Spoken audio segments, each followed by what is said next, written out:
ఆకలేస్తోంది, భోంచేద్దామా అన్న ప్రదీప్ మాటలతో అర్పిత చెప్పే కథలో మునిగిపోయిన కిరణ్ బయటకు వచ్చింది. అవునంకుల్, నాకు ఆకలేస్తోంది. అయినా నా కథ అంత తొందరగా అయిపోదు. 5 ఏళ్ల కథ 5 గంటల్లో అయిపోతుందా? నడవండి, భోంచేద్దాం అంటూ లేచింది కిరణ్. వంట వేడి చేయడానికి ఉపక్రమించింది అర్పిత. కొద్దిసేపట్లో అన్నీ వేడి చేసి డైనింగ్ టేబుల్ మీద పెట్టింది. ముగ్గురు కబుర్లు చెప్పుకుంటూ భోజనం చేశారు. భోజనం అయ్యాక కాసేపు అంకుల్ నేను పడుకుంటాము, మిగిలింది చాయ్ తాగాక మొదలెట్టు అంది కిరణ్. అలాగే ఆంటీ అంది అర్పిత. కిరణ్ మంచం మీద పడుకున్న అర్పిత గురించే ఆలోచిస్తోంది. అంతలా నీలం వలలో ఎలా ఇరుక్కుంది? నీలం మోసం చేసి ఆస్తి అంతా హస్తగతం చేసుకుందా? దీనికి ఆమె ఒక్కతే కారణమా, లేక ఆమెకి ఇంకెవరైనా సహాయం చేశారా? అన్నీ ప్రశ్నలే. అసలు అర్పితకు తెలియకుండా ఇదంతా జరిగిందంటే మోసం చేసిన వాళ్ళు చాలా తెలివిగా ఈమె మీద దాడి చేశారు. ఎప్పుడూ పేపర్లలో చదవటం, లేకపోతే సినిమాల్లో చూడటమే. నిజంగా ఇలా జరిగిందని బాగా దగ్గర వాళ్ళ అనుభవం ఇప్పుడే వింటోంది. పక్కన ఉన్న ప్రదీప్ సన్నగా గురకబెడుతున్నాడు. కళ్ళు మూసుకుని నిద్రకు ఉపక్రమించింది. ఇద్దరూ పైకెళ్లి వాళ్ళ గదిలో పడుకున్నాక మళ్లీ ఆలోచనలో పడింది అర్పిత. ఈ అనతి కాలంలోనే పడరాని కష్టాలు పడింది. అంత నమ్మించి మోసం చేస్తుందని కల్లో కూడా అనుకోలేదు. ప్రదీప్, కిరణ్ లేచాక టీ తాగాక మళ్లీ కథ మొదలెట్టింది. నీలం రోజు రోజుకు దగ్గరవ్వటం మొదలైంది. అర్పితకు కూడా నీలం కంపెనీ నచ్చుతోంది. నీలం కోసం, ఆదిత్య కోసం తెగ డబ్బులు ఖర్చు పెట్టడం మొదలెట్టింది. కూతురు ఖర్చు పెరిగినట్లు గుర్తించాడు వాసుదేవరావు. ఎందుకు పెరిగింది, ఎవరి కోసం ఖర్చు పెడుతోంది అని అనిపించి ఒకరోజు అడిగాడు. ఈ మధ్య నీ ఖర్చు పెరిగింది బేబీ, ఇలా అన్నానని ఏమీ అనుకోవద్దు. కూర్చుని తింటే కొండలు కూడా కరుగుతాయంటారు. అయినా లక్ష్మి చంచలమైంది, జాగ్రత్తగా ఉండకపోతే మనని విడిచి వెళ్ళిపోతుంది అని తండ్రి హెచ్చరిక. సరోజ్ హెచ్చరిక విని ఉంటే తను ఈరోజు ఈ పరిస్థితిలో ఉండేది కాదు. తండ్రి మాటలు రుచించలేదు. కూతురి మనసులో భావాలు చదవగలిగాడు వాసుదేవరావు. నీ మంచి కోసం చెప్తున్నానమ్మా, మనకి డబ్బుకు లోటు లేదు. అలా అని ముందు వెనక చూడకుండా డబ్బు ఖర్చు పెట్టకూడదు. సరే నాన్నగారు, పాపం నీలం చాలా కష్టాల్లో ఉంది, అందుకని తను అడిగినప్పుడు డబ్బు ఇస్తున్నాను అంది అర్పిత. ఈ మాటతో షాక్ అయ్యాడు. ఇంత కష్టాల్లో ఉంటే మాత్రం ఇంతగా డబ్బులు ఖర్చు పెట్టాలా? అర్పిత ఇవ్వకపోయినా తన సంపాదనతో బతకాలి కదా అని అనుకున్నాడు.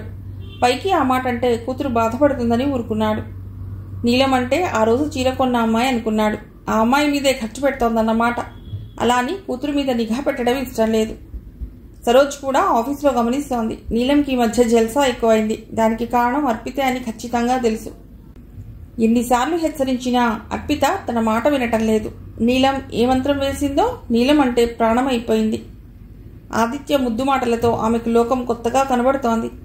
కొద్ది రోజుల తర్వాత మళ్లీ మొహం మీద, వంటి మీద దెబ్బలతో ఆఫీస్కి వచ్చింది. నీలం వంటి మీద దెబ్బలు చూడగానే అర్పితకు బాధతో పాటు కోపం కూడా వచ్చింది. నీలం భుజం మీద చేయి వేసి, అలా వాడితో దెబ్బలు ఎందుకు తింటావు, పోలీస్ కంప్లైంట్ ఇవ్వచ్చు కదా అంది. ఒకటి, దీనికి మా అమ్మ నాన్న ఒప్పుకోరు. రెండవది, అతడు జైలుకి పెడితే నా కొడుక్కి భవిష్యత్తు ఉండదు అంది నీలం. పోనీ వాడిని వదిలే, నీ ఉద్యోగం నీకుంది కదా అంది. నాకు ఒంటరిగా బతికే ధైర్యం లేదు. నేను అలా చేస్తే నా చెల్లెళ్లకు పెళ్లిళ్లు కావు అంది. అలా అన్న నీలంతో ఇంకేం మాట్లాడాలో అర్పితకు అర్థం కాలేదు. సరోజ్ దగ్గర తన బాధ చెప్పుకుంది. ఒక్క నిమిషం ఏం మాట్లాడలేదు సరోజ్. నువ్వు నీలం మాటలు నమ్ముతున్నావా అంది. ఇందులో నమ్మకపోవటానికేముంది అంది అర్పిత. నీలం నువ్వనుకున్నంత అమాయకురాలు కాదు.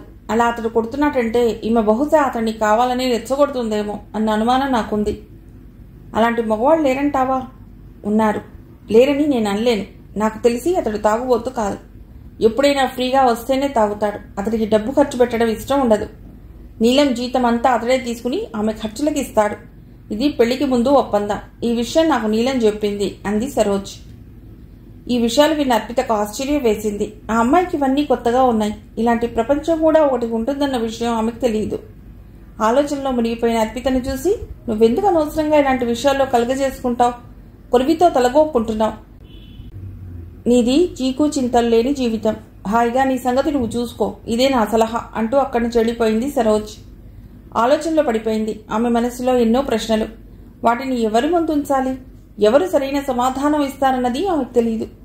కొద్దిసేపున్నాక నీలం దగ్గరికి వచ్చి, నడు డాక్టర్ దగ్గరికి వెడదాం అంది. వద్దర్పిత, నాకు అలవాటే. డాక్టర్ దగ్గరికి వెడితే ఏమిటి ఈ దెబ్బలని అడుగుతాడు. ఏమని చెప్పను, వదిలే అంది. ఇంకేం మాట్లాడలేకపోయింది అర్పిత. నీలం ఎందుకో తన మనిషి అనిపిస్తోంది. ఆమెను అలాంటి స్థితిలో చూసి భరించలేకపోతోంది. సడన్గా అనుపమ గుర్తుకొచ్చింది. అనుపమకు ఫోన్ చేసింది. ఏమిటి చాలా రోజులకు ఫోన్ చేశావు, నన్ను మర్చిపోయావా అంది అనుపమ. అదేం లేదు, మన ఉద్యోగాలు వేరైనప్పటి నుండి మన మధ్య దూరం పెరిగింది, అంతకన్నా ఇంకేం లేదు. ఈ ఆదివారం కలుద్దాం, నేను నిన్ను పికప్ చేసుకునేందుకు వస్తాను అంది అర్పిత. ఓకే అలాగే, తప్పకుండా కలుద్దాం అంది అనుపమ. అనుపమకు కూడా అర్పిత ఇష్టమే. అప్పుడప్పుడు ఆమె విపరీత చర్యలు నచ్చవు, అంతకన్నా ఏం లేదు. ఆదివారం అన్నట్లుగానే అనుపమ ఇంటికి వచ్చింది. అర్పిత వచ్చేసరికి కిరణ్, ప్రదీప్ ఇంట్లోనే ఉన్నారు. బాగున్నావా అర్పిత, చాలా రోజులైంది, నాన్నగారు ఎలా ఉన్నారు అంది కిరణ్. బానే ఉన్నారు. ఉద్యోగంలో చేరాక ఇదివరకటిలా రాలేకపోతున్నాను, నాన్నగారికి కూడా టైం ఇవ్వలేకపోతున్నాను అంది. కొత్త స్నేహితులు దొరికారేమో, అదంతా మామూలే, అప్పుడప్పుడు మరీ మంచిదేలే అంది కిరణ్. ఈ లోపల అనుపమ తయారై వచ్చింది. కారులో కూర్చుంటూ ఎక్కడికి వెడదాం అని అడిగింది అర్పిత. మన ఇద్దరం మాట్లాడుకుని చాలా రోజులైంది, ఏదైనా మాల్కి వెళ్ళి విండో షాపింగ్ చేద్దాం, ఆ తర్వాత లంచ్ చేసి ఏదైనా సినిమా చూద్దాం అంది అనుపమ. ఏటి ఈ మాటలు అంటుంది అనునేనా లేక ఇంకెవరైనానా అన్న అనుమానం వస్తోంది నాకు అంది అర్పిత. ఇదివరకు నేను అమ్మా నాన్నల మీద ఆధారపడ్డాను. వాళ్ళిద్దరూ కష్టపడి సంపాదించి మమ్మల్ని పై చదువులు చదివించాలని వాళ్ళ చిన్న చిన్న కోరికల్ని కూడా చంపుకుంటున్నారు. అలాంటప్పుడు వాళ్ళని మా కోరికల పేరుతో ఇబ్బంది పెట్టకూడదని నేను అన్నయ్య అనుకున్నాం. ఇలా చెయ్యాలని మాకు కూడా ముందు ఆలోచన రాలేదు. ఏం కావాలన్నా మేము అడగటం, వాళ్ళు తీర్చడం జరిగేది. ఒకరోజు అనుకోకుండా అన్నయ్య వాళ్ళ మాటలు వినటం జరిగింది. ప్రతి నెలా ఖర్చులు, సేవింగ్స్ గురించి వాళ్ళిద్దరూ చర్చించుకుంటున్నారు. నాన్నగారికి కొన్ని బాధ్యతలు కూడా ఉన్నాయి. ఒక చెల్లెలి పెళ్లి, తమ్ముడి చదువు, ఈయన బాధ్యత వహించారు. పెళ్లికి ముందే అమ్మతో చెప్పారట. అమ్మ ఆయన బాధ్యతను సంతోషంగా స్వీకరించింది. అందుకే ఇద్దరూ సంపాదిస్తున్నా జాగ్రత్తగా ఖర్చు పెట్టేవారు. ఆ తర్వాత మా ఇద్దరి భవిష్యత్తు కోసం ఆలోచన. వాళ్ళు ఇద్దరూ ఒక సినిమాకు కూడా వెళ్లేవారు కాదు తెలుసా. మేము ఫ్రెండ్స్తో వెళ్తామంటే మమ్మల్ని వెళ్ళమనేవారు. అందుక నువ్వు సినిమాకి రమ్మంటే వద్దనే దానివి అంది అర్పిత. అది కూడా చిన్నప్పుడు తెలియదు. మా అమ్మ వాళ్ళ మాటలు మా అన్నయ్య 12th క్లాస్లో ఉండగా విన్నాడు. అప్పుడు వాడికి తెలిసింది అమ్మ వాళ్ళు డబ్బులు ఎందుకు జాగ్రత్తగా ఖర్చు పెడతారో అని. అవన్నాడు నాతో ఆ విషయాలు చెప్పి. ఇక మీదట అమ్మ వాళ్లను అనవసరంగా డబ్బు అడగకూడదని మేమిద్దరం నిర్ణయించుకున్నాం. నువ్వు ఖర్చు పెట్టడం కూడా నాకు నచ్చేది కాదు. ఒకసారి నువ్వు పెడితే రెండోసారి నేను కూడా పెట్టాలి కదా. ఇది ఢిల్లీ మహాపట్టణం. బయటికి వస్తే డబ్బులు బాగానే కావాలి. నువ్వు ఖర్చు పెట్టినట్లుగా నేను ఖర్చు పెట్టలేను. అందుకే తెలిసి కూడా నీ మనసు నొప్పించాను. సారీ. ఇప్పుడు నా సంపాదన వచ్చాక ఆ బెంగ లేదు. నాకొచ్చే జీతం కూడా తక్కువ కాదు అంది అనుపమ. నిజమే, మధ్యతరగతి కుటుంబాల్లో ఆర్థిక సమస్యలు చాలానే ఉన్నాయన్నమాట. అందుకే నీలం కూడా డబ్బు గీచి గీచి ఖర్చు పెడుతుంది అనుకుంది అర్పిత. గుర్గాంలో ఉన్న మాల్లో ఎక్కడికి పెట్టారు. కార్ పార్కింగ్లో పెట్టి మాల్లోకి ప్రవేశించారు. సరదాగా దుకాణాలు తిరిగారు. 2 చోట్ల ఆగలేక అక్కర్లేకపోయినా ఏవేవో కొంది అర్పిత. అవసరం ఉండి కొంటున్నావా లేక కాలక్షేపం కోసమా అంది అను. ఏమో, బజార్ వస్తే ఏదో ఒకటి కొనడం అలవాటు అంది అర్పిత. ఆ అలవాటు అంత మంచిది కాదు. బీర్వాల్లో మూలగటానికి మనం షాపింగ్ చేయనక్కర్లేదు. ఆ డబ్బు ఇంకెవరికైనా వినియోగపడుతుందేమో ఒక్కసారి ఆలోచించు అంది. ఏమో, అదంతా నేను ఆలోచించలేదు. పిల్లల బట్టలున్న షాప్లోకి పెడుతుంటే మీ ఇంట్లో చిన్నపిల్లలు ఎవరూ లేరు కదా అందే అను. మా ఆఫీసులో నా కొలీగ్కి ఒక కొడుకున్నాడు. పేరు ఆదిత్య. భలే ముద్దుగా ఉంటాడు. వాడి కోసం కొందామని అంది.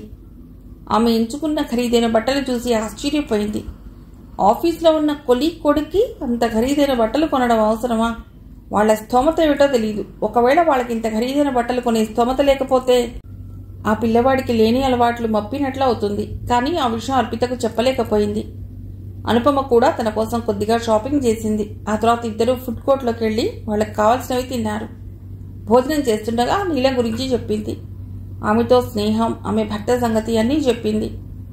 ఆడవాళ్లు ఇలాంటి బాధలకు గురి అవుతారని నాకు తెలియదు. దీని నుండి ఆమె బయటపడే మార్గం ఏమైనా ఉందా అని అడిగింది అర్పిత. ఎదుటి వాళ్ల గొడవ మనకెందుకు? ఆ అమ్మాయి జీవితం గురించి పూర్తిగా మనకు తెలియదు. నీకు ఆమె గురించి ఒక కోణమే తెలుసు. రెండవ కోణం అంటే ఆమె భర్త ఎందుకు అలా ప్రవర్తిస్తున్నాడు అన్నది కూడా మనకు తెలియాలి. నన్ను అడిగితే ఈ విషయంలో ఆమె కుటుంబ సభ్యులు ఆమెకు సహాయపడాలి. కాని పక్షంలో పోలీసులు, స్వచ్ఛంద సంస్థలు సహాయపడాలి. నువ్వు ఒంటరిగా ఏం చేయలేవు. ఇది నా అభిప్రాయం అంది అను. అను మాటలు ఎందుకో మొదటిసారిగా నచ్చలేదు. అను ఇంత స్వార్థపరురాలు ఎప్పుడయింది? స్కూల్లో ఎవరికైనా అన్యాయం జరిగినా, బయట ఎవరికి అన్యాయం జరిగినా తెగ రియాక్ట్ అయ్యేది. అలాంటిది ఇప్పుడు ఏమైంది? ఇక్కడ మారింది అను కాదు, తనలో మార్పు వచ్చిందని గ్రహించలేదు అర్పిత. నీలం సమస్య అసలు సమస్య అవునా కాదా? అయినప్పుడు అందులో నిజానిజాలు ఎంత అని తెలుసుకోవాలని తెలియటం లేదు ఆమెకు. తనకు నీలం అంటే ఏర్పడిన సాఫ్ట్ కార్నర్ మూలంగానే ఆమె విషయం గురించి ఆలోచిస్తోందని ఆమెకు తెలియదు. అనుపమ కూడా నీలం సమస్య అర్పిత అంత సీరియస్గా ఆలోచిస్తోందంటే ఈ కొద్ది కాలంలోనే వాళ్ళిద్దరి మధ్య అంత సాన్నిహిత్యం పెరిగిందా? ఆమె గురించి అంత ఆలోచించడం, ఆమె కొడుకు కోసం ఖరీదైన బట్టలు కొనటం కొంచెం ఆశ్చర్యంగా అనిపించింది. అర్పితకి ఎవరైనా నచ్చితే ఆమె వాళ్ళ కోసం ఎంతైనా డబ్బు ఖర్చు పెడుతుందన్నది అనుపమకు అనుభవమే. ఇంత కొద్ది కాలంలో నీలం అంత దగ్గరైందంటే ఆమెలో అర్పితకు నచ్చిన విషయం ఏమిటి?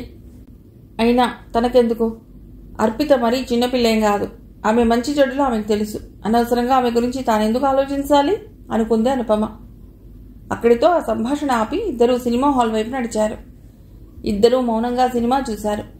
ఎవరి ఆలోచనల్లో వాళ్ళు ఉండి మొత్తానికి సినిమా అయిందనిపించారు. నిజం చెప్పాలంటే ఎందుకో ఇద్దరూ సినిమా ఎంజాయ్ చేయలేకపోయారు. అర్పితకు అర్థం కాలేదు, కానీ తమ మధ్య నీలం అనే అడ్డు వచ్చిందని అనుపమ గ్రహించింది. ఇవాళ మన ఇంటికి ఒక గెస్ట్ వస్తున్నారు. నువ్వు ఇంట్లోనే ఉంటావు కదా చిన్నారి అన్నారు వాసుదేవరావు గారు. నాకేం పనిలేదు, తప్పకుండా. ఎవరైనా మన బంధువులా అని అడిగింది అర్పిత. అలాగే అనుకో అన్నాడు ఆయన. సంతోష్తో చెప్పి స్పెషల్ చేయమంది. తెలుగు వంటలన్నీ రావు, కానీ కొన్ని నేర్చుకున్నాడు.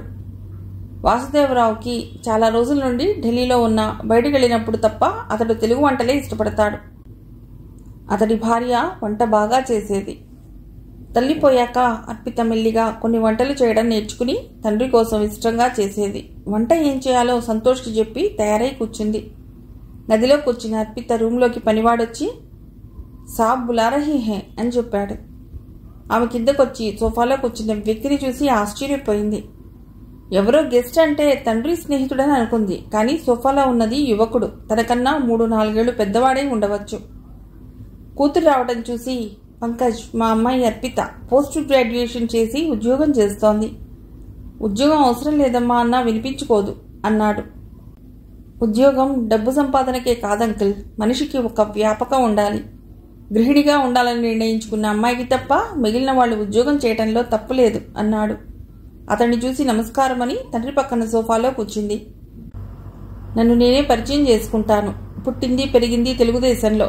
ఉద్యోగ రీత్యా ఇక్కడికి వచ్చాను. మీ నాన్నగారు మా నాన్నగారు స్నేహితులు అన్నాడు పంకజ్. అతడు చనువుగా మాట్లాడినా అతడితో ఏం మాట్లాడాలి? తనకు మగ స్నేహితులు అలవాటు లేదు. అలాగా, చాలా బాగుంది. నాన్నగారు ఎప్పుడు చెప్పలేదు అంది. చెప్పడానికి నాకు తెలియదు. వాళ్ళ నాన్న నా పేరు చెప్పి కలవమంటే నా అడ్రస్ తెలుసుకుని వచ్చాడు. వాళ్ళ నాన్నకి నాకు చాలా రోజుల నుంచి కాంటాక్ట్ లేదు అన్నాడు వాసుదేవరావు. అవును అంకుల్, మీరు పై చదువులకు ఢిల్లీ వచ్చేశాక మీతో కాంటాక్ట్ పోయిందని చెప్పారు నాన్న. మీ పేరు, కొన్ని వివరాలు చెప్పారు. నేను ఇక్కడికి వచ్చి సెటిల్ అయ్యాక మీ గురించి వాకప్ చేసి మొత్తానికి మిమ్మల్ని పట్టుకోగలిగాను. అదీ కాక ఢిల్లీ లాంటి ఊళ్ళో వివరాలు తెలియకుండా ఆ మనిషిని పట్టుకోవడం కష్టం. కానీ మీలాంటి బిగ్-షాట్ని పట్టుకోవడం అంత కష్టం కాదు. నేనేమంత బిగ్-షాట్ని కాదు అన్నాడు వాసుదేవరావు. వాళ్ళు మాట్లాడుకుంటుంటే అనీజీగా సోఫాలో కదలడం మొదలెట్టింది. అర్పిత పరిస్థితిని అర్థం చేసుకుని, మీకు మా సంభాషణ నచ్చినట్లు లేదు, వేరే ఏదైనా మాట్లాడదాం. మీకున్న హాబీలేంటో చెప్పండి అన్నాడు సంజయ్. నా కూతురి హాబీలేంటో నాకే తెలీదు అన్నాడు నవ్వుతూ వాసుదేవరావు. నాకు హాబీలేం లేవు అంది. అదేమిటి, హాబీ లేకుండా ఎలా ఉంటారు అన్నాడు అతడు. ఆ అబ్బాయితో నీ పెళ్లి చేయాలని మీ నాన్నగారి ఉద్దేశం అయి ఉంటుంది కదా అంది కిరణ్. అవునా ఆంటీ అంది. మరెందుకు పెళ్లి చేసుకోలేదు? అసలు ఇన్నాళ్ళు పెళ్లి చేసుకోకుండా ఎందుకున్నావు అంది కిరణ్. తను చెప్పదలుచుకున్నది చెప్పని మధ్యలో నీ ప్రశ్నలేమిటి అన్నాడు ప్రదీప్. అర్పిత మొహంలో కనబడుతున్న ఇబ్బందిని గ్రహించి, సరే చెప్పు, నేను మాట్లాడను అంది కిరణ్. చెప్పడం మొదలెట్టింది. నాకు లేవంతే అంది కొంచెం గట్టిగా. ఆ మాటతో వాసుదేవరావు, పంకజ్ ఇద్దరూ షాక్ తిన్నట్టుగా అయిపోయారు. వాసుదేవరావు గారికి అర్పిత ప్రవర్తన చాలా విచిత్రంగా అనిపించింది. ఎప్పుడూ లేంది ఎందుకు ఇలా ప్రవర్తిస్తోంది? దీనికి కారణాలేమైనా ఉన్నాయా? పంకజ్కి కూడా అర్థం కాలేదు. అతనికి ఇలాంటి అనుభవం ఎప్పుడూ కలగలేదు. సారీ బాబు అన్నారు వాసుదేవరావు. భలేవారే అంకుల్, ఇందులో సారీ చెప్పడానికే ఉంది? ఎవరికైనా ఇష్టం లేని ప్రశ్నలు వేస్తే కోపం వస్తుంది. అర్పిత విషయంలో అదే జరిగింది. సారీ అండి అన్నాడు. ఆ మాటతో తన ప్రవర్తనకు సిగ్గుపడుతూ, వంట రెడీగా ఉంది, భోజనానికి నడవండి అంది, వాతావరణాన్ని తేలికపరచడానికి. భోజనం చేశాక కొద్దిసేపు కూర్చుని పంకజ్ ఇంటికి వెళ్ళిపోయాడు. పంకజ్ వెళ్ళిపోయాక తన గదిలోకి వెళ్ళిపోతున్న కూతుర్నాపి, నీతో మాట్లాడాలి, కూర్చో అమ్మా అన్నాడు వాసుదేవరావు. సోఫాలో కూర్చుంటూ, చెప్పండి నాన్నగారు అంది. మీ అమ్మ ఉంటే బాగుండేది. అమ్మ గురించి ఇప్పుడెందుకు? ఆమెను తీసుకురాలేము. మీరు చెప్పదలుచుకున్నది చెప్పండి అంది. నీకు పెళ్లి చేస్తే నా బాధ్యత తీరుతుందమ్మా అన్నాడు. అందుకేనా అతన్ని పిలిచారు? అవునమ్మా, నా స్నేహితుడు కొడుకనే కాదు, మంచి చదువు సంస్కారం ఉన్న అబ్బాయి. ఇండియన్ ఫారెన్ సర్వీస్లో పనిచేస్తున్నాడు. నీకు నచ్చితే పెళ్లి చేయాలని. నేను పెళ్లి చేసుకోను అంది అర్పిత. ఆ మాటతో ఒక్కసారి షాక్ తగిలినట్లు ఆమె వైపు చూశాడు. పెళ్లే చేసుకోవా లేక ఈ అబ్బాయి వద్దా? నువ్వెవరినైనా ప్రేమిస్తే చెప్పమ్మా, నీ ఆనందం నాకు ముఖ్యం. పంకజ్నే చేసుకోవాలని కాదు అన్నాడాయన. నేను అసలు పెళ్లే చేసుకోను, నాకు పెళ్లి వద్దు. నేను ఒంటరిగా ఉంటానన్నా? పర్వాలేదమ్మా, నీతోనే ఉంటాను. నాకు కూతురైనా కొడుకువైనా నువ్వే కదా. అలా ఒప్పుకున్న వాడితోనే నీ పెళ్లి. అసలు నేను పెళ్లే చేసుకోనాన్నా, ఇక దీని మీద వాదనలు వద్దు అంటూ అక్కడి నుంచి వెళ్ళటానికి లేచింది. ఎందుకు పెళ్లి వద్దంటుందో అర్థం కాలేదు. కారణం తెలిస్తే దానికి పరిష్కారం ఆలోచించవచ్చు. ఏం చేయాలో అర్థం కాలేదు. ఎవరిని సలహా అడగాలో అన్న ఆలోచన. భార్య లేని లోటు అతన్ని బాగా కుంగదీసింది. మనసులో మాట చెప్పుకుందుకు భాగస్వామి కన్నా మంచి మిత్రులు లేరు. తల్లిదండ్రులతో కూడా పంచుకోలేనివి భార్యాభర్తలు ఒకరితో ఒకరు పంచుకోగలరు. నాన్నగారికి గుండె నొప్పి వచ్చినప్పుడు జరిగిన సంగతి మీకు తెలుసు కదా అంది అర్పిత. అవును తెలుసు అంది కిరణ్. ముగ్గురికి ఆనాటి సంఘటన కళ్ల ముందు కదిలింది. మరిచిపోలేని సంఘటన. వాసుదేవరావు గారికి ఒకరోజు సడన్గా గుండెపోటు వచ్చింది. అనీజీగా అనిపించి ఇంటర్కాంలో అర్పితను పిలిచారు. ఫోన్ విన్న వెంటనే తండ్రి గదిలోకి వెళ్లి తండ్రి పరిస్థితి చూసి నౌకర్లను లేపి ఫ్యామిలీ డాక్టర్కు ఫోన్ చేసింది. అంతా క్షణాల్లో జరిగిన ఆ కాసేపు తండ్రి పడిన బాధను చూసి ఆమె చలించిపోయింది. కొద్దిసేపట్లో అతన్ని దగ్గరలో ఉన్న నర్సింగ్ హోంలో చేర్పించారు. ఎప్పుడూ తండ్రి అనారోగ్య పాలవ్వడం చూడలేదు. అలాంటిది సడన్గా ఇలా అయ్యేసరికి ఒక్కసారి భయం వేసింది. వెంటనే అనుపమకు ఫోన్ చేసింది. ప్రదీప్కి చెప్పగానే వెంటనే అతడు, కిరణ్, అనుపమ హాస్పిటల్కి చేరుకున్నారు. అనుపమను చూడగానే అర్పిత ఆమెను కౌగిలించుకుని ఏడ్చింది. కిరణ్ దగ్గరగా ఆమె విప్పు మీద చెయ్యి వేసింది. ఆమెను చూడగానే తల్లి జ్ఞాపకం వచ్చింది. ఆమెను కౌగిలించుకుని వెక్కి వెక్కి ఏడ్చింది. అర్పిత, ఏం పర్వాలేదు, ధైర్యంగా ఉండు అంది కిరణ్. అమ్మ పోయినా నాన్నున్నారు. ఇప్పుడు నాన్నకి ఏమైనా అయితే నేను తట్టుకోలేనా ఆంటీ? నాకు ఈ లోకంలో ఎవరూ లేరు అంటూ ఏడ్చింది. మేమంతా లేమా? అదీగాక నాన్నగారికి ఏం కాదు, అందరికీ ఆ భగవంతుడే ఉన్నాడమ్మా అంది కిరణ్. ప్రదీప్ డాక్టర్ దగ్గరకు వెళ్లి మాట్లాడాడు. ఆయన పరిస్థితి విషమంగా ఉందని డాక్టర్లు చెప్పారు. ఐసీలో ఉన్న ఆయన చూడటానికి పర్మిషన్ అడిగాడు ప్రదీప్. ముందు ఒప్పుకోలేదు. ఆయన కజిన్ అని చిన్న అబద్ధం ఆడి లోపలికి వెళ్ళాడు. ప్రదీప్ వెళ్లిన కొద్ది నిమిషాలకు కళ్ళు తెరిచిన వాసుదేవరావు ప్రదీప్ని చూసి అతని కళ్ళు ఆనందంతో మెరిశాయి. ఏదో చెప్పాలని ప్రయత్నించాడు. ఆ సంగతి ప్రదీప్ గ్రహించి అతడు చెప్పదలుచుకున్నది వినటానికి అతడి మీదకు వంగాడు. అర్పిత జాగ్రత్త అన్న ఒక్క మాట అతడి నోట వెంట వచ్చింది, అంతే. ప్రదీప్కి అనుమానం వచ్చి డాక్టర్ని పిలిచాడు. డాక్టర్ వచ్చి హీఈస్ నో మోర్ అంటూ దుప్పటి మొహం మీద కప్పేశాడు. ఇప్పుడు ఈ మాట బయటకు వెళ్లి అర్పితకి ఎలా చెప్పాలి అన్నది ప్రశ్న. అక్కడున్న డాక్టర్తో మీరే చెప్పండి, నా వల్ల కాదు అన్నాడు. ప్రదీప్ బయటకు వచ్చిన 5 నిమిషాలకు డాక్టర్ వచ్చి వాసుదేవరావు చనిపోయినట్లు చెప్పాడు. అర్పితను పట్టుకోవడం చాలా కష్టమైంది. అనుపమ కూడా ఈ పరిస్థితి చూసి భయం వేసింది.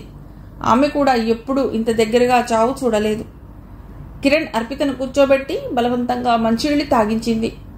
ఇంత చిన్న వయస్సులో తల్లిదండ్రులను ఆమె ఎందుకు దూరం చేశావు? ఆమె ఏం పాపం చేసుకుంది అని అడగాలనుంది కిరణ్కు. కానీ ఆమెకు తెలుసు, దేవుడి లీలలు తిలకించడం తప్ప తామేం చేయలేమని. ప్రదీప్కి అర్థమైంది, ఇక తదుపరి జరగవలసిన కార్యక్రమం తనే చూడాలని. అసలు వాళ్ళు ఎవరున్నారో తెలుసుకోవాలి. వాసుదేవరావు స్నేహితుల్ని కాంటాక్ట్ చేస్తే ఏవైనా వివరాలు తెలుస్తాయేమో. అనుపమ మూలంగా కాస్త పరిచయం ఉంది, కానీ వాళ్ల ఫ్యామిలీ వివరాలు వాళ్లకు తెలియవు. అర్పిత ఇప్పుడు ఏం మాట్లాడే స్థితిలో లేదు. ఏం చేయాలో అర్థం కాక వాళ్ళ డ్రైవర్ని పిలిచి అసలు విషయం చెప్పాడు. ఇక ముందు ఏం చేయాలన్నా నీ సహాయం కావాలి. నువ్వు అయ్యగారి దగ్గర ఎన్నాళ్ళ నుంచి పనిచేస్తున్నావు అని అడిగాడు ప్రదీప్. సుమారు 10 సంవత్సరాల నుంచి పనిచేస్తున్నాను అన్నాడు అతడు. అయ్యగారి స్నేహితులు బంధువుల గురించి నీకు తెలుసా అని అడిగాడు. నాకు పెద్దగా తెలియదండి. అయ్యగారి స్నేహితులు ఒక ఆయన వసంతి విహార్లోనే ఉంటారు. ఆయన అడిగితే వివరాలు తెలుస్తాయేమో అన్నాడు డ్రైవర్. అతడి ఫోన్ నెంబర్ సంపాదించి కొంతమంది ఫ్రెండ్స్కి చెప్పాడు. వాళ్ళ బంధువులంతా కూడా హైదరాబాద్లోనూ ఇంకా ఆంధ్రాలో మారుమూల గ్రామాల్లో ఉన్నారు. వాళ్ళ వివరాలు ఎక్కువగా ఎవరికీ తెలియవు. నీకెవరైనా తెలిసేమో చెప్పమ్మా అన్నాడు ప్రదీప్. సడన్గా పంకజ్ పేరు గుర్తుకొచ్చింది. తండ్రి ఫోన్లో అతడి ఫోన్ నంబర్ ఉండవచ్చునేమోనని వెతికితే దొరికింది. పంకజ్ వెంటనే బయలుదేరి వచ్చాడు. అతడి సలహా మీద తెలుగు పేపర్లలో వాసుదేవరావు మృతి గురించిన ప్రకటన వేయటం జరిగింది. దగ్గరి బంధువులు ఎవరైనా ఉంటే స్పందిస్తారని. ప్రదీప్, పంకజ్ కలిసి కావలసిన కార్యక్రమం దగ్గరుండి జరిపించారు. అంత్యక్రియలు ప్రదీప్ చేశాడు. పంకజ్ చేయటానికి లేదు. అతనికి తల్లిదండ్రులు ఉన్నారు. పంకజ్ తండ్రి ఫోన్ చేసి అర్పితకు సంతాపం తెలిపాడు. ఆ తర్వాత అర్పిత అడిగినప్పుడల్లా ప్రదీప్ సహాయం చేసేవాడు. వాసుదేవరావుకు ఆఫీసు నుండి రావాల్సిన డబ్బులు, అతడి బ్యాంక్ అకౌంట్లన్నీ అర్పిత పేరు మీద మార్చడం, అన్నీ చేయడంలో అతడి సహాయం చాలా ఉంది. నాన్నగారు పోయినప్పుడు మీరు చేసిన సహాయం నేను మర్చిపోలేను ఆంటీ. అలాంటి స్థితిలో ఎవరున్నా మేం చేస్తాం. నువ్వు అనుపమ ఫ్రెండ్వి. అనుపమతో పాటు చిన్నప్పటి నుండి నిన్ను కూడా చూస్తున్నాను కదా అంది కిరణ్. మిమ్మల్ని వదిలి నీలం వలలో చిక్కుకున్నాను. నేను చేసిన పెద్ద తప్పది. పర్వాలేదమ్మా, పెద్ద పెద్ద వాళ్లే చేస్తారు పొరపాట్లు. జీవితంలో ఇలాంటి వాళ్ల మోసానికి గురి అవుతారు. నీకు లోకజ్ఞానం లేదు కదా. అయినా మన జీవితంలో ఏది జరగాలన్నా ఆ దేవుడు నిర్ణయించినట్లుగానే జరుగుతుంది. అవునాంటీ, మీరు చెప్పింది అక్షరాలా నిజం. ఇప్పుడు చింతించి కూడా లాభం లేదు. మీరు చూపించిన ఉద్యోగంలో జీవితాన్ని ముందుకు నడిపించడమే అంది అర్పిత. సరే, ఈ రోజుకి ఇది చాలు. మిగిలిన కథ తర్వాత చెబుతూ గాని. అయితే నేను చూపించిన సంస్థలో చేరడానికి నిర్ణయించుకున్నా అన్నమాట. నేనున్న పరిస్థితిలో నాకు సరైన చోటు అదే ఆంటీ. నాకన్నా లోకంలో ఎంతమంది బాధాతప్తులున్నారో. నేను నేర్చుకున్న పాఠాలు, నాకున్న పరిజ్ఞానం కొంతమందికి ఉపయోగపడితే నా జన్మ సార్థకమైనట్లే అంది. అర్పిత కళ్ళలో కనబడుతున్న పట్టుదల బాగా నచ్చింది కిరణ్కు. కష్టాలు మనిషిని రాటుదేల్చడమే కాక జీవిత పాఠాలు కూడా నేర్పుతాయి. బహుశా అందుకేనేమో దేవుడు సుఖాలు పక్కన కష్టాలు కూడా పెట్టాడు. జీవితం అంటేనే కష్ట సుఖాల కలయిక. సరే, రేపటి నుండి వస్తావని చెప్తాను. నాది చిన్న రిక్వెస్ట్. కొంత సెటిల్ అయ్యేదాకా నువ్వు మా ఇంట్లోనే ఉండు. నీలం కథ తొందరలో పూర్తి చేయి. ఆ తర్వాత ఏం చేయాలో నేను అంకుల్ ఆలోచిస్తాం. నీకొక ఫోన్ అరేంజ్ చేస్తాను అంది కిరణ్. నా దగ్గర 2 సిమ్లు ఉన్నాయి కదా, ఒకటి తను వాడుకుంటుంది. ఆ తర్వాత సమస్య పరిష్కారం అయ్యాక ఆమె పేరు మీద సిమ్ తీసుకోవచ్చు అన్నాడు ప్రదీప్. అవును, అలా చేద్దాం. చాలా మంచి ఆలోచన అంది కిరణ్. రాత్రి 10 గంటల వేళ కాలింగ్ బెల్ చప్పుడికి తలుపు తీశాడు సంతోష్. ఎదురుగా పెట్టే పిల్లవాడితో నీలం నిలబడి ఉంది. అంతకుముందు నీలం ఇంటికి రావడంతో గుర్తుపట్టాడు. సంతోష్ 15 ఏళ్లుగా వాసుదేవరావు ఇంట్లో పనివాడిగా ఉన్నాడు. అర్పిత తల్లిపోయాక ఇల్లంతా చూసుకుందుకు, వంటకు ఒక మనిషి కావాలనిపించింది. అలా సంతోష్ అర్పిత వాళ్ళ ఇంట్లో అడుగుపెట్టాడు. హిమాలయాల్లో చమోలీ జిల్లాలో ఒక చిన్న గ్రామానికి చెందినవాడు. బతుకు తెరువు కోసం ఢిల్లీ వచ్చాడు. అతడి అదృష్టం, వాసుదేవరావు దగ్గర అతడికి ఉద్యోగం దొరికింది. వాసుదేవరావు స్నేహితుడి దగ్గర సంతోష్ ఫ్రెండ్ పనిచేస్తున్నాడు. అతడి ద్వారా సంతోష్ వాసుదేవరావు దగ్గర అడుగుపెట్టాడు.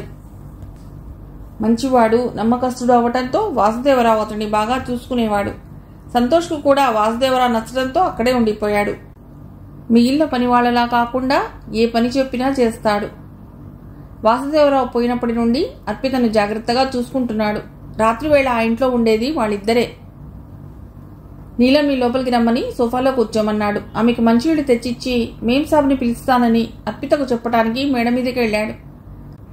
అప్పుడే నిద్ర పడుతోంది అర్పితకు. తలుపు మీద సన్నగా వినబడుతున్న శబ్దానికి అందరావు అంది. ఆ సమయంలో సంతోష్ ఎందుకొచ్చాడో అర్థం కాలేదు. నీలం మేడం ఆయి హే అన్నాడు. ఆ మాటతో వస్తున్న నిద్ర ఎగిరిపోయింది. ఈ వేళప్పుడు ఎందుకొచ్చింది, ఏం జరిగింది అనుకుంటూ మంచం మీద నుండి కిందికి దిగి నువ్వెళ్ళు, నేను వస్తున్నాను అని జుట్టు ముడి వేసుకుని మంచం దగ్గర ఉన్న చెప్పులేసుకుని మేడ దిగి హాల్లోకి వచ్చింది. వస్తూనే నీలను చూసింది. ఏడ్చినట్లు కళ్ళు ఉబ్బి ఉన్నాయి. మొహం మీద దెబ్బల తాలూకు చిహ్నాలు కనబడుతున్నాయి. సోఫాలో దిగులుగా కూర్చున్న ఆదిత్యను చూసింది. పెళ్ళాం మీద చేయి చేసుకుంటాడు కానీ కొడుకు మీద చేయి చేసుకోడు. అర్పితను చూడగానే సోఫాలోంచి లేచి ఆమెను పట్టుకుని గట్టిగా ఏడటం మొదలెట్టింది నీలం. ఆమె వీపు నిమురుతూ, ఏడవకు, అసలేమైందో చెప్పు అంది. ఈరోజు తాగొచ్చి కొట్టాడు. ఇన్నాళ్ళు భరించాను. నువ్వు చెప్పినా వాణ్ణి వదలాలని అనుకోలేదు. ఇంకా ఇప్పుడు వాణ్ణి భరించే ఓపిక నాకు లేదు. అందుకే నిన్ను నమ్ముకుని నీ దగ్గరకు వచ్చేసాను. కొన్నాళ్ళు నాకు, నా పిల్లవాడికి ఆశ్రయం ఇస్తావా అంటూ భర్తను నోటికి వచ్చిన బూతులు పంజాబీలో తిట్టింది. పనివాడు కొడుకు ఉండగా అలా తిట్టడం, ఆ భాష అర్పితకు నచ్చలేదు. నీలం అలాంటి భాష మాట్లాడుతుందని కూడా ఆమెకు తెలియదు. సరే ఊరుకో, బాత్రూంలోకి వెళ్ళి మొహం కడుక్కునిరా. నువ్వేడిస్తే ఆదిత్య చూడు పాపం ఎలా అయిపోయాడో అంటూ వాడి వైపు చూసింది. అప్పటిదాకా ఇల్లు పరిశీలనగా చూస్తున్న ఆదిత్య ఇప్పుడు ఏం చేయాలో అర్థం కాలేదు. ఆటోలో కూర్చున్నప్పుడు చెప్పింది, అర్పిత ఆంటీ ఇంటికి ఎడుతున్నామని. మనం కొన్నాళ్ళు అక్కడే ఉంటాం, అందుకని వెళ్ళగానే ఆంటీని చూసి ఏడుపు మొహం పెట్టు, అప్పుడప్పుడు ఏడుపు అని. అది జ్ఞాపకం వచ్చి వాడు సడన్గా ఏడుపు మొదలెట్టాడు. గొంతులోంచి ఏడుపు తెప్పించగలిగాడు కానీ ఎంత తెచ్చుకుందాం అనుకున్నా కళ్ళ నీళ్లు రావటం లేదు. వాడి ఏడుపు మొహం చూసి కదిలిపోయింది అర్పిత. నీలంను వదిలి వాడి దగ్గరకు తీసుకుంది. ఏడవకు నాన్న, నేనున్నాను కదా, నీకేం భయం లేదు అంది. ఆ సీన్ అంతా విచిత్రంగా చూస్తున్నాడు సంతోష్. వాడికి ఏం అర్థం కాలేదు. వాడి మొహం చూసి, నువ్వు లోపలికెళ్ళి బాబుకు వేడిపాలు మా ఇద్దరికి చాయ్ చేసి పట్టుకురా అంది. వాడు అలాగే దీది అంటూ లోపలికి వెళ్ళిపోయాడు. నీలం మొహం కడుక్కుందుకు బాత్రూంలోకి వెళ్ళింది. నీలం మొహం కడుక్కుని సోఫాలో వచ్చి కూర్చుంది. తన ఒళ్ళో తలపెట్టుకుని ఏడుస్తున్న ఆదిత్యను లేపి, నువ్వు కూడా మొహం కడుక్కునిరా అంది. వాడికి అర్పిత అంటే చాలా ఇష్టం. వాడి కోరికలన్నీ తీర్చే వరాల దేవత ఈ ఆంటీ. ఇప్పుడు ఇంత పెద్ద ఇంట్లో ఉంటామంటే వాడికి చాలా ఆనందంగా ఉంది. వాళ్ళున్న ఇంటితో పోలిస్తే ఇది ఇంద్రభవనంలా ఉంది. సంతోష్ చాయ్ తెచ్చాక ఒక కప్పు నీలంకి ఇచ్చింది. ఆదిత్యకు పాలు ఉన్న కప్పు ఇచ్చింది. ముందు కాస్త వేడిగా చాయ్ తాగి మనస్సు కుదుటపరుచుకో, ఆ తర్వాత అన్నీ మర్చిపోయి హాయిగా నిద్రపో అంది. సంతోష్ని పిలిచి నీలం సూట్ కేసుని గెస్ట్ రూమ్లో పెట్టమంది. టీ తాగడం పూర్తయ్యాక వెళ్ళి పడుకో, రేపు మిగిలిన విషయాలు మాట్లాడుకుందాం. నీలం తల ఊపి కొడుకుతో గెస్ట్ రూమ్లోకి వెళ్ళింది.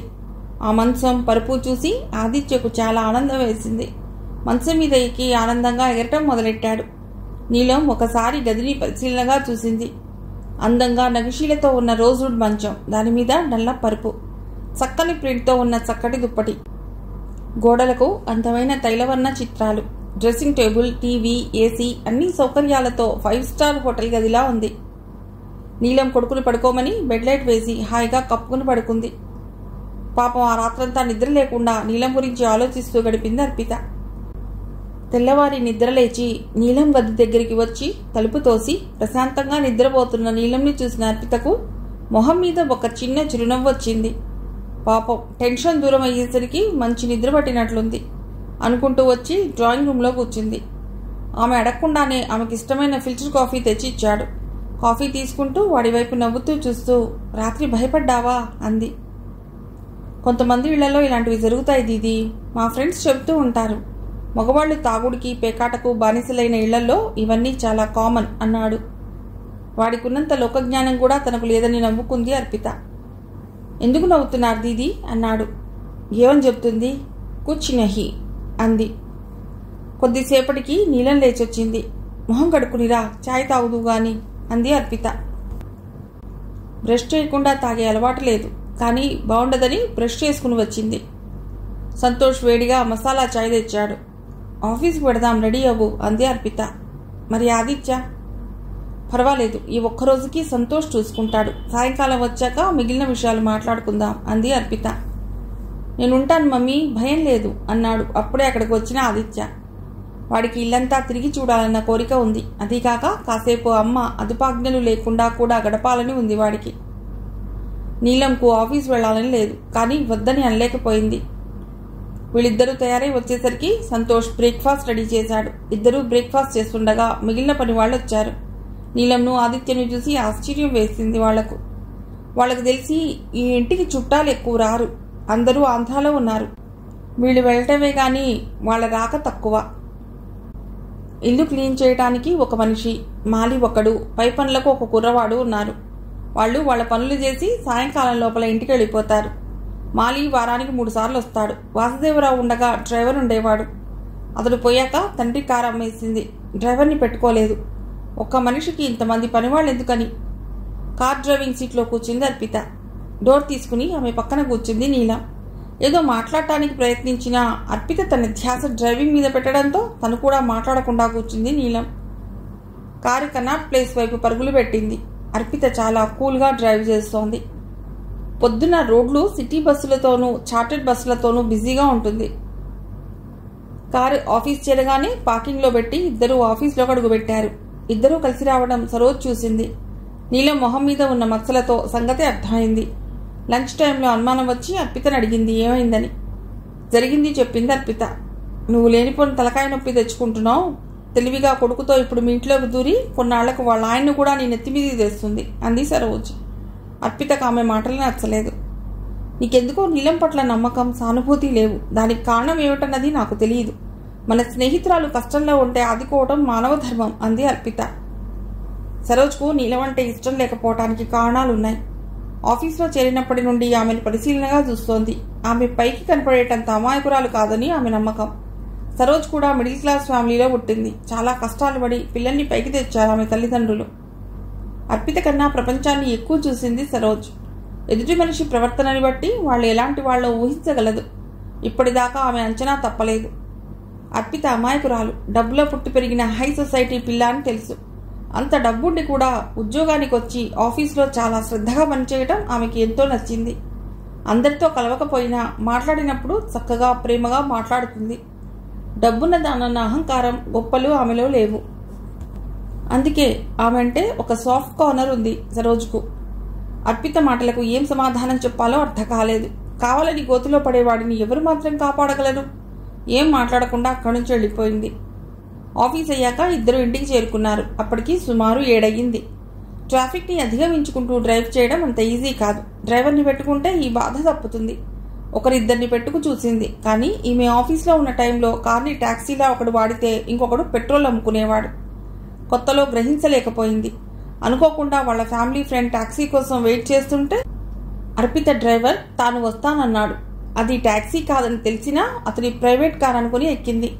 మాటల్లో ఎక్కడుంటావని అడిగితే వసంత్ విహార్ అన్నాడు.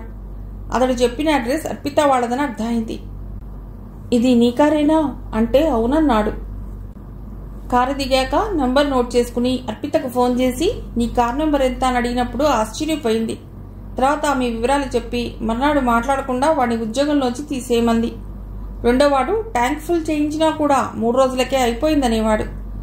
సర్వీసింగ్కి ఇచ్చినప్పుడు అలా అవ్వటానికి ఆస్కారం లేదని చెప్పాక తెలివిగా స్నేహితురాలి సహాయంతో పట్టుకుంది. అప్పటి నుండి తనే డ్రైవ్ చేయాలని నిర్ణయించుకుంది.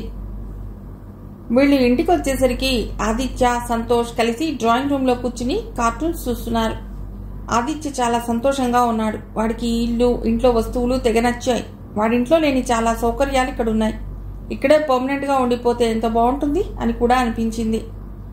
కొడుకుని చాలా ప్రేమగా దగ్గరకు తీసుకుంది నీలం. తల్లి ఆఫీస్ నుంచి వచ్చాక ఎప్పుడూ అంత ప్రేమగా దగ్గరకు తీసుకోలేదు. తల్లి ప్రవర్తన వాడికి చాలా ఆశ్చర్యంగా ఉంది. అర్పిత కూడా వాడిని దగ్గరకు తీసుకుని ముద్దు పెట్టుకుంది. సంతోష్ లోపలికెళ్ళి ఇద్దరికి ఛాయ్ తెచ్చాడు. దీదీ, రాత్రికి వంట ఏం చేయమన్నారు అన్నాడు. నీలం నేను చేస్తాను అంటూ లేచింది. వద్దు, నువ్వు కూర్చో, మనం మాట్లాడుకోవాలి, పైకి వెళ్ళి మాట్లాడుకుందాం అంది అర్పిత. ఆదిత్య ఎదురుగా మాట్లాడటం ఇష్టం లేదు. పైన బాల్కనీలో ఉన్న కుర్చీలో కూర్చున్నారు. బాల్కనీ చక్కని పూల మొక్కలతో చూడముచ్చటగా ఉంది. లిలీ, గులాబీ, దాలియా, నైట్ క్వీన్ ఉన్నాయి. నైట్ క్వీన్ మొక్క అర్పిత గది కిటికీ దగ్గరగా ఉంది. చలికాలం తప్ప రాత్రిపూట కిటికీ తీసి మెష్ డోర్ వేస్తుంది. ఆ పూల వాసన గదిలోకి వచ్చి మనస్సుకి ఆనందంగా ఉంటుంది. చెప్పు, నీ ఫ్యూచర్ ప్లాన్ ఏమిటి అని అడిగింది అర్పిత. అదేం ఆలోచించలేదు, ఆవేశంలో వచ్చేశాను అంది. అయితే తిరిగి వెళ్ళిపోతావా అంది కంగారుగా. లేదు లేదు, మళ్ళీ ఆ నరకంలోకి వెళ్ళను. ఏం చేయాలో తెలియటం లేదు. నా జీతంతో ఆదిత్య చదువు, మా ఖర్చులు సరిపోతాయో లేదో తెలియదు. నా జీతం కూడా అతడే తీసుకుని ఖర్చు పెడతాడు. నాకు అసలు ఏం తెలియదు. నా ఖర్చులకు బట్టలకు కూడా అతడిచ్చిన దాంతోనే గడుపుకోవాలి. పెళ్ళి ఆ కండిషన్ మీదే జరిగింది. మాలో కట్నాలు అంటూ ఉండవు, కానీ ప్రతి వస్తువు పుట్టింటి నుండే రావాలి. అత్తవారిల్లు బావి లాంటిది, చేదతో తోడుకోవటమే అంది నీలం. అంతలా ఆడపిల్ల వాళ్ళని దోచుకుంటారా అని ఆశ్చర్యం వేసింది.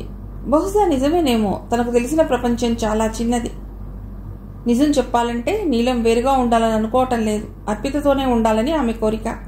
అర్పిత ఎలాగో ఒంటరి, ఆమెకు ఈ ప్రపంచంలో ఎవరూ లేరు. ఆమె ఆసరాతో తన కొడుకు హాయిగా బతకొచ్చు. అర్పితను ఇప్పటికే సగం లోబర్చుకుంది. ఇక కొంత బాకీ ఉంది. అది అయితే తను సక్సెస్ అయినట్లే. అర్పిత ఆమెను అక్కడే ఉండమనేటట్లు చేసుకోవాలి. ఆమె బుర్రలో ఎలా అన్న ఆలోచనలు మొదలయ్యాయి. ముందుగా ఆదిత్య స్కూల్ గురించి ఆలోచించాలి కదా. వాడి స్కూల్ మీ ఏరియాలో ఉంది కాబట్టి నువ్వు ఇల్లు కూడా ఆ ఏరియాలోనే చూసుకుంటే మంచిది అంది అర్పిత. నీలం పరిస్థితి కుడితిలో పడ్డట్టుగా ఉంది. కొద్ది రోజులు మీ ఇంట్లో ఉండనివ్వవా? ఆదిత్యను ఇక్కడ దగ్గర ఉన్న స్కూల్లో వేద్దాం అంది. ఆ చుట్టుపక్కల ఉన్న ఏరియాలో ఉన్న స్కూల్స్ అన్నీ చాలా ఖరీదైన స్కూల్స్. అందులో అడ్మిషన్స్ దొరకాలంటే చాలా కష్టం. ఆ తర్వాత ఫీజులు కూడా చాలా ఎక్కువ. అర్పితకు ఏం చేయాలో తెలియదు. మన్నాడు అనుపమ సలహా తీసుకోవాలని అనుకుంది. సరేలే, ఈ విషయం అంత తొందరగా తెమిలే పని కాదు. ఎవరి సలహా అయినా తీసుకుందా అంది అర్పిత. నీలంకు ఎవరి సలహా తీసుకోవాలని లేదు. ఎవరూ నీలం బాధ్యత అర్పిత తీసుకోవాలని చెప్పరు. ఈ విషయం తొందరపడకుండా సాల్వ్ చేయాలని నిశ్చయించుకుంది నీలం. సరే అలాగే, నువ్వు అన్నట్లు చేద్దాం అంది నీలం. ఈ లోపల సంతోష్ పైకొచ్చాడు డిన్నర్ రెడీ అంటూ. మేడ మీద నుండి కిందికి వచ్చారు. డిన్నర్ కానిచ్చి కాసేపు టీవీ చూశారు. నీలం కొద్దిసేపు చూసి నిద్ర వస్తోందని పడుకునేందుకు వెళ్ళిపోయింది. తల్లి వెళ్ళిపోగానే ఆదిత్య అర్పిత పక్కన వచ్చి కూర్చున్నాడు. ఆదిత్యకు 10 ఏళ్లు. తెల్లగా పెద్ద పెద్ద కళ్ళతో చాలా బాగుంటాడు. చూడగానే ఆకర్షణ కలుగుతుంది. అర్పితకు చిన్నపిల్లలతో పెద్దగా అలవాటు లేదు. ఆదిత్య ఆమెకు ఎందుకో తెగ నచ్చాడు. నీలంకు విసుగు ఎక్కువ. పెళ్ళంటే ఇష్టం లేదని మొత్తుకున్నా తల్లిదండ్రులు బలవంతాన పెళ్లికి ఒప్పించారు. నీకు అవ్వకపోతే నీ తర్వాత ఉన్న 2 ఆడపిల్లల సంగతి ఏమిటి? వాళ్లకు కూడా తగిన సమయంలో అవ్వాలంటే నువ్వు సరైన సమయంలో చేసుకోవాలి. నీలం పెళ్లి ఎందుకు వద్దనుకుంటుందో తల్లికి చెప్పలేకపోయింది. చెప్పినా అర్థం చేసుకుంటుందన్న నమ్మకం లేదు. అందుకే అందరి తల్లుల్లా ఆదిత్యను దగ్గరకు తీసుకోలేదు. ఆదిత్య ఆమెకు తప్పనిసరి బాధ్యత. అనుపమను కలవటానికి 1 నెల దాకా కుదరలేదు. నీలం విషయం ఫోన్లో చర్చించడానికి లేదు. ఆదిత్య స్కూల్కి వెళ్లకుండా ఇంట్లో ఉండటం ఆమెకు ఇష్టం లేదు. అందుకని డ్రైవర్ని పెట్టి వాడిని కారులో స్కూల్కి పంపడానికి నిశ్చయించుకుంది. మనిద్దరం చార్టెడ్ బస్లో ఆఫీస్కి వెడదాం అంది. నీలం ఆనందంగా ఒప్పుకుంది. అర్పిత తనెంత తప్పు చేస్తుందో తెలియకుండా ఆ నిర్ణయం తీసుకుంది. ఆదిత్య దర్జాగా కారులో స్కూల్కి వెడుతున్నాడు. అర్పిత అనుపమను ఒంటరిగానే కలవటానికి నిర్ణయించుకుంది. దానికి కారణం నీలంకు అనుపమ నచ్చలేదు. తనకన్నా అనుపమ అర్పితతో క్లోజ్గా ఉండటం ఆమెకి ఇష్టం లేదు. అర్పిత ఆమె సొంతం. అది ఎవరితో పంచుకునేందుకు ఆమె సిద్ధంగా లేదు. వాసుదేవరావు గారు పోయినప్పుడు అనుపమ, ఆమె తల్లిదండ్రులు సొంత వాళ్ళలా ఆమెను చూసుకోవటం, అర్పిత అన్ని విషయాలు ఆమెతో చర్చించడం చూసి ఆమెకు ఒంటి మీద తేళ్లు జరులు పాకినట్లు అనిపించింది. వాళ్ల ప్రభావం అర్పిత మీద చాలా ఉన్నట్లు అర్థమైంది. కానీ దేని విషయంలో కంగారు పడటం ఆమెకి ఇష్టం లేదు. అర్పితకు కూడా అర్థమైంది అనుపమ అంటే నీలంకి ఇష్టం లేదని. అనుపమకు కూడా నీలం ఎందుకో నచ్చలేదు. అమాయకురాలైన అర్పితను ఆమె వాడుకుంటోందని అనిపించింది అనుపమకు. అలా అని ఆ విషయంలో అర్పితను హెచ్చరిస్తే ఏమనుకుంటుందోనన్న భయం. అందుకే నేను పని మీద బయటకెళ్తున్నాను, నా కోసం వెయిట్ చేయకుండా నువ్వు ఆదిత్య ఫోన్ చేసేయండి అంది. ఎక్కడికి అని అడగబోయి అలా అడగటం బాగుండదని ఆగింది నీలం. అర్పిత వచ్చేసరికి అనుపమ డ్రాయింగ్ రూమ్లో కూర్చుని ఉంది. కిరణ్ వంటింట్లో ఉన్నట్లుంది. లోపలికి వస్తూనే ఆంటీ అంకుల్ లేరా అంది అర్పిత. ఉన్నారు, అమ్మ వంటింట్లో, నాన్న తన గదిలో కూర్చుని ఏదో పుస్తకం చదువుతున్నారు అంది అనుపమ. కొంచెం నీతో మాట్లాడాలి. ఇక్కడే మాట్లాడుకుందామా బయటికి ఎడదామా అంది అర్పిత. ఇక్కడే కూర్చుందాం. మనం పిలిస్తే కానీ అమ్మా నాన్న ఇక్కడకు రారు. అమ్మ ఇవాళ నీకు ఇష్టమైన వంట చేస్తోంది, కలిసి భోజనం చేద్దాం అంది. వావ్, ఆంటీ చేతి భోజనం తిని ఎన్ని రోజులైందో అంది అర్పిత. తల్లిపోయినప్పటి నుండి అర్పిత ఎప్పుడు వాళ్ళ ఇంటికి వచ్చినా ఆమెకి ఇష్టమైన వంట చేస్తుంది కిరణ్. కొసరి కొసరి వడ్డిస్తుంటే ఆ ఆప్యాయతకు కళ్ళు చెమ్మగిల్లుతాయి. అర్పిత కళ్ళలో నీళ్లు చూసి ఏడుస్తున్నావా అంది. లేదు, అమ్మ జ్ఞాపకం వచ్చింది అంది అర్పిత. అమ్మలేని లోటు ఎవరూ తీర్చలేరు. అదేమిటో దేవుడు అర్పితకు అవసరానికి మించి డబ్బిచ్చి అపురూపమైన అమ్మా నాన్నలను తీసుకెళ్లిపోయాడు అనుకుంది అనుపమ. ఇంతకీ నువ్వు వచ్చిన కారణం చెప్పు అంది అనుపమ. నీలం గురించి ఇప్పుడు ఏం చేయాలి అని అడిగింది. ఆమెను వేరే ఇల్లు తీసుకుని ఉండమను, లేకపోతే వాళ్ళ అమ్మా నాన్నల దగ్గరకు వెళ్ళమను. అంతేకాని నీ దగ్గర ఉంచుకోవటం అంత మంచిది కాదు. ఈ రోజుల్లో సొంత వాళ్ళనే నమ్మకూడదు. అయినా నీకెందుకు ఈ తలకాయ నొప్పి అంది అనుపమ. ఏమిటో అను, ఎవరైనా బాధపడితే చూడలేను. అమ్మ వెళ్ళిపోయాక కొంత, నాన్న వెళ్ళిపోయాక కొంత ప్రపంచం గురించి తెలిసింది. నేను ఇన్నాళ్ళు కష్టం అంటే ఏమిటో తెలియకుండా పెరిగాను. పాపం నీలంని చూసే జాలేస్తోంది. పెళ్లి వద్దంటుంటే బలవంతంగా పెళ్లి చేశారట. ఆమె జీతం కూడా అతడే తీసుకుని గీచినట్లు ఖర్చులకు డబ్బులు ఇస్తారట. అప్పుడప్పుడు చెయ్యి కూడా చేసుకుంటాడు. చాలాసార్లు అతడు కొట్టిన దెబ్బలతో ఆఫీస్కి వచ్చింది అంటూ ఆగింది అర్పిత. అవన్నీ చెప్తున్నప్పుడు ఆవేశంగా ఉన్న అర్పితను వింతగా చూస్తోంది అను. అర్పితను ఎప్పుడూ ఇలా చూడలేదు. అంటే నీలం చరిత్ర ఆమెను బాగా కదిలించిందన్న మాట. చెప్పు, ఆగిపోయావే అంది అనుపమ. నెల క్రితం అతడి చర్య తట్టుకోలేక నా ఇంటికి వచ్చింది. నాకేం చేయాలో అర్థం కాలేదు. తన సంపాదనతో పిల్లవాడితో బతకడం కష్టం అంటోంది అంది. అర్పిత, ప్రపంచంలో నీలం లాంటి వాళ్ళు చాలామంది ఉన్నారు. వాళ్ళందరికీ నువ్వు షెల్టర్ ఇవ్వగలవా అడిగింది అనుపమ. లేదు, అందరికీ ఎలా ఇవ్వగలను అంది. కరెక్ట్. నీ చుట్టుపక్కల చూస్తే ఇలాంటి సమస్యలు బోలెడు కనబడతాయి. సమస్య వచ్చినప్పుడు వాళ్ళంతట వాళ్లే పరిష్కారం చూసుకోవాలి. లేకపోతే ఇలాంటి విషయాల్లో సహాయం చేయటానికి బోలెడు స్వచ్ఛంద సంస్థలు ఉన్నాయి. వాళ్ళ సహాయం తీసుకోమను అంది అనుపమ. అంతేనంటావా అంది అర్పిత. అంతకన్నా నువ్వు చేయగలిగింది ఏముంది? నువ్వెన్నాళ్ళు వాళ్ళని పోషిస్తావు? అదీగాక వాళ్ళు ఏమవుతారని వాళ్ళ బాధ్యత తీసుకుంటావు అంది అనుపమ. నువ్వు చెప్పింది కరెక్టే. ఈ కొద్ది కాలంలోనే నీలం నాకు దగ్గరైంది. తన కొడుకు ఆదిత్య నాకు బాగా అలవాటయ్యాడు. ఎప్పుడూ పిల్లలతో ఆడుకోవటం తెలియదు.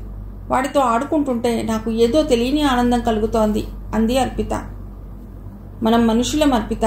మనకు ప్రేమించే మనస్సు ఉంటే అందరూ మంచివాళ్లుగా కనబడతారు. అలా అని అందరినీ ప్రేమించి వాళ్ళ కష్టాలు మనవే అనుకుని బతకలేవు.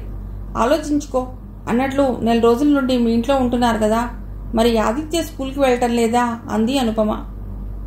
ఎందుకు వెళ్ళటం లేదు? కారులో డ్రైవర్తో వెడుతున్నాడు. మరి నువ్వు? నేను నీలం చార్టెడ్ బస్సులో ఆఫీస్కి వెడుతున్నాం అంది అర్పిత. ఆ మాటతో ఒక్కసారి షాక్ తింది అనుపమ. స్నేహితురాలి కొడుకుని కారులో స్కూల్కి పంపడం ఆమె డైజెస్ట్ చేసుకోలేకపోతోంది. అనుపమే కాదు, ఎవరికీ జీవనం అవ్వది సంగతి. ఊహల్లోకి కూడా రాదు.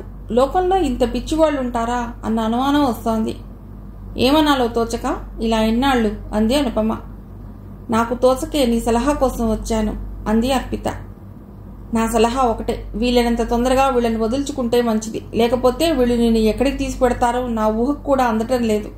ఆ తర్వాత నీ ఇష్టం. నా మాటలు ఈ మధ్య నీకు నచ్చటం లేదు అంది. అదేం లేదను, ఎందుకు అలా అనుకుంటావు? సరే, నువ్వు చెప్పినట్లే చేస్తాను అంది అర్పిత. మీ కబుర్లు అయ్యాయా? అయితే భోజనానికి రండి అంటూ వచ్చింది కిరణ్. ఎలా ఉన్నారా ఆంటీ అంది అర్పిత. బాగానే ఉన్నాను. ఈ మధ్య రావడం తగ్గించో? కొత్త స్నేహాలు వచ్చాయిలే అంది నవ్వుతూ అనుపమ. ముడుచుకున్న అర్పిత మొహం చూసి వేళాకోళంగా అన్నాను, సీరియస్ అయిపోకు. నడు, అమ్మ చేసిన వంట మీద దాడి చేద్దాం అంటూ లేచింది. ప్రదీప్ భోజనాల దగ్గర పలుకరించాడు, ఎలా ఉన్నావంటూ. ఆ తర్వాత కబుర్లు చెప్పుకుంటూ భోజనాలు చేశారు. కిరణ్ చేసిన పదార్థాలన్నీ తింటూ ప్రతిదీ చాలా బాగుందని పొగుడుతూ తింది అర్పిత. సంతోష్ ఎంత బాగా చేసినా ఈ రుచి రాదు. భోజనాలు అయ్యాక కిరణ్, ప్రదీప్ వాళ్ళ రూంలోకి వెళ్ళిపోయారు. సోఫాలో కూర్చున్నాక ఏం ఆలోచించావు అంది అనుపమ. ఇంకా ఏం లేదు, ఇంటికి వెళ్ళి ఆలోచిస్తాను అంది అర్పిత. అర్పిత ఇంటికి వచ్చేసరికి నీలం లోపల నిద్రపోతోంది. ఆదిత్య సంతోష్తో టీవీలో సినిమా చూస్తున్నాడు. హోంవర్క్ చేశావా ఆదిత్య అని అడిగింది. తల్లి కూడా ఎప్పుడూ అడగలేదు. అలాంటిది ఆంటీ ఇలా అడగటం వాడికి నచ్చలేదు. నెల్లాళ్ల నుంచి బాగా సుఖం మరిగాడు. కారులో స్కూల్కి వెళ్లటంతో స్కూల్లో వాడి స్టేటస్ పెరిగింది. దానికి కారణం అర్పిత. అందుకని ఆమెకు సమాధానం సరిగ్గా ఇవ్వాలి అనుకున్నాడు. లేదా ఆంటీ, ఇప్పుడు చేస్తాను, నువ్వు ఇంట్లో లేకపోతే అస్సలు బాగోలేదు అన్నాడు. అసలు విషయం అది కాదు. సెలవు రోజు వస్తే ఎక్కడికైనా బయటికి వెళ్లాలని వాడి కోరిక. ఊరంతా తిరిగి ఆ తర్వాత ఖరీదైన హోటల్లో డిన్నర్. అది 1-2 సార్లు అలవాటయ్యాక తల్లి కొడుకుల మనస్సు అవి కావాలని కోరుకుంటోంది. వీళ్ళొచ్చాక ఖర్చు పెరిగింది. అది చూసి సంతోష్ ఒకసారి అడిగాడు, దీదీ వీళ్ళు ఇంకా ఎన్నాళ్ళు ఉంటారు ఇక్కడ అని. దానికి సమాధానం అర్పిత దగ్గర లేదు. సంతోష్కి ఎందుకో వాళ్ళిద్దరూ ఇక్కడ ఉండటం ఇష్టం లేదు. వాళ్ల ప్రవర్తన వాడికి నచ్చలేదు. ఎన్నో ఏళ్ల నుండి పనిచేస్తున్నా ఎప్పుడూ అర్పిత కానీ ఆమె తండ్రి కానీ వాడిని పనివాడిగా చూడలేదు. వీళ్ళిద్దరూ వచ్చినప్పటి నుండి వాడి మీద జులుం చేస్తున్నారు. మర్నాడు సమయం చూసుకుని నీలంతో మాట్లాడాలని ఉంది. ఏం మాట్లాడుతుంది అని మనస్సులో ప్రశ్నలు. నేను నిన్న అనుపమని కలిశాను. ఆమె చెప్పిన సలహా నాకు బాగా నచ్చింది. ఒకటి, నువ్వు కావాలంటే నీ భర్త దగ్గరికి తిరిగి వెళ్ళు, లేకపోతే అతడికి విడాకులు ఇచ్చి హాయిగా ఉండు. మీ అమ్మా నాన్న సలహా తీసుకో, వాళ్ళు నీ తల్లిదండ్రులు, తప్పక నీకు సహాయం చేస్తారు అంది. ఇవన్నీ అంత సులువైతే నీ దగ్గరికి ఎందుకు వస్తాను? అతడితో కలిసి ఉండే ఉద్దేశం లేదు. మా అమ్మా నాన్న విడాకులు ఇస్తానంటే నా కాళ్ళు విరగొడతారు. నా చెల్లెళ్లకు పెళ్లిళ్లు కావు. మీ అమ్మా నాన్న సహాయం చేయకపోతే స్వచ్ఛంద సంస్థలు నీకు సహాయం చేస్తాయి అంది అర్పిత. నేను నీకు భారంగా ఉన్నాను కదూ అంది ఏడుపు మొహం పెట్టి. అదేం కాదు, నీ జీవితం బాగుపడాలంటే ఇలా చెయ్యాలని చెప్పింది అనుపమ అంది. మధ్యలో ఈ అనుపమ ఎవరు అని కోపం వచ్చింది. కానీ కోపం తెచ్చుకుని లాభం లేదని తెలిసి సరే అలాగే ఆలోచిద్దాం అంది. ఇది జరిగిన కొద్ది రోజులకు నీలం కొడుకుని వసంత కుంజ్లో ఉన్న స్కూల్లో వేశారు. కొడుకుతో నీలం అర్పిత ఇంట్లో ఉంటోంది. ఇది ఎలా జరిగిందన్న విషయం ఆఫీసులో సరోజ్కు అనుపమకు అర్థం కాలేదు. నీలం ఏ మంత్రం వేసింది? కొద్ది రోజుల్లోనే నీలం అంటే ప్రాణం పెట్టేంతగా అర్పిత మారిపోయింది అన్నది అందరికీ ప్రశ్నలా మిగిలింది. 1 ఏడాది తిరిగేసరికి అనుపమకు పెళ్లి కుదిరింది. అనుపమ పెళ్లి కార్డు వేసింది. అది అర్పితకు అందకుండా చేసింది నీలం. అనుపమ ఫోన్ వచ్చినప్పుడల్లా ఆ ఫోన్ నీలం తీయడంతో ఫోన్లో కూడా అర్పితతో మాట్లాడటం కుదరలేదు. ఇంటికి వచ్చి పిలవాలనుకుంది అనుపమ. అది కూడా కొన్ని కారణాల వల్ల జరగలేదు. తన పెళ్లికి అర్పిత రాలేదని అనుపమ, పెళ్లికి పిలవలేదని అర్పిత అనుకున్నారు. అనుపమ స్నేహం తామిద్దరి మధ్య దూరం పెంచుతుందని గ్రహించిన నీలం వాళ్ళిద్దరినీ కలవకుండా ఉంచడంలో కృతకృత్యురాలైంది. ఈ విషయం అర్పితకు తెలియదు. జరిగినది ఎక్కడిదాకా చెప్పి లేచి మంచినీళ్లు తాగడానికి లేచింది అర్పిత. నాకు ఇప్పటిదాకా అర్థం కాలేదా ఆంటీ? అనుపమ పెళ్లికి నన్ను ఎందుకు పిలవలేదు? నిన్ను పిలవకపోవడం ఏమిటి? కార్డు వేసింది. నీతో మాట్లాడాలని ఎన్నోసార్లు ఫోన్ చేసింది. కానీ ఫోన్ ఎప్పుడూ నీలం ఎత్తడం జరిగింది. అను తను ఫోన్ చేసినట్లు నీకు చెప్తుంది. నువ్వు ఫోన్ చేస్తావని అనుకుంది. తను స్వయంగా వచ్చి పిలవాలనుకుంది. అదే టైంలో అంకుల్కి ఒంట్లో బాగుండకపోవడంతో అన్ని పనులు మేము ముగ్గురమే చేయవలసి వచ్చింది. కార్డు నాకు అందలేదా ఆంటీ? ఫోన్ గురించి కూడా నాకు నీలం చెప్పలేదు. దీనికంతటికీ కారణం నీలం ఆంటీ. ఆ తర్వాత ఏమైంది? పెళ్ళయ్యాక అనుపమ భర్తతో గుర్గాంలో అతడి ఇంటికి వెళ్ళిపోవటంతో మీ మధ్య దూరం పెరిగింది. కొత్త బాధ్యతలతో నిన్ను కలవటానికి కుదరలేదు. నువ్వు ప్రయత్నించలేదు అంది కిరణ్. నేను నీలం మాయలో పడిపోయానా ఆంటీ? అదే నా కొంప ముంచింది. అనుపమ చెప్పినట్లు చేస్తే ఇదంతా జరక్కపోను అంది అర్పిత. మీరు ఢిల్లీ నుండి ఇక్కడికి ఎప్పుడు వచ్చారా ఆంటీ? ప్రదీప్ రిటైర్ అయ్యాక నేను హైదరాబాద్ ట్రాన్స్ఫర్ చేయించుకుని మేమిద్దరం ఇక్కడికి వచ్చేసాం. అక్కడ ఢిల్లీలో చలి వేడి రెండూ ఎక్కువే, అందుకని ఇక్కడికి వచ్చేసాం. చుట్టాలందరూ ఇక్కడే ఉన్నారు అంది కిరణ్. మంచి పని చేశారా ఆంటీ అంది అర్పిత. ఇంతకీ నీ ఆస్తి అంతా ఎలా పోయిందో, ఎవరు మోసం చేశారో చెప్పలేదు? చెప్తాను ఆంటీ. ఈ కొద్ది కాలంలోనే చాలా అనుభవం వచ్చింది నాకు. వినాశకాలే విపరీత బుద్ధి అన్నట్లు నా కళ్ళు మూసుకుపోయి నా మంచి కోరేవారిని నేనే గుర్తించలేకపోయాను. నువ్వు పూర్తి వివరాలు చెప్తే ఇక ముందు ఏం చేయాలో ఆలోచిద్దాం. నిన్ను మోసం చేసిన వాళ్లను వదిలిపెట్టవద్దు అంది కిరణ్. ఆమె మొహంలో ఆవేశం చూసి ఆనందం, ఆశ్చర్యం కలిగాయి. ఆమె ఎప్పుడూ ఆవేశంగా మాట్లాడగా చూడలేదు. ఆవిడ మాటలతో తనంటే ఇంత ప్రేమో తెలుస్తోంది అర్పితకు. అలాగే ఆంటీ, మీ సహాయంతో నా ఆస్తి నాకు దక్కితే చాలు. నా అంత అదృష్టవంతురాలు లేదు అంది అర్పిత. మిగిలిన కథ తర్వాతి భాగంలో.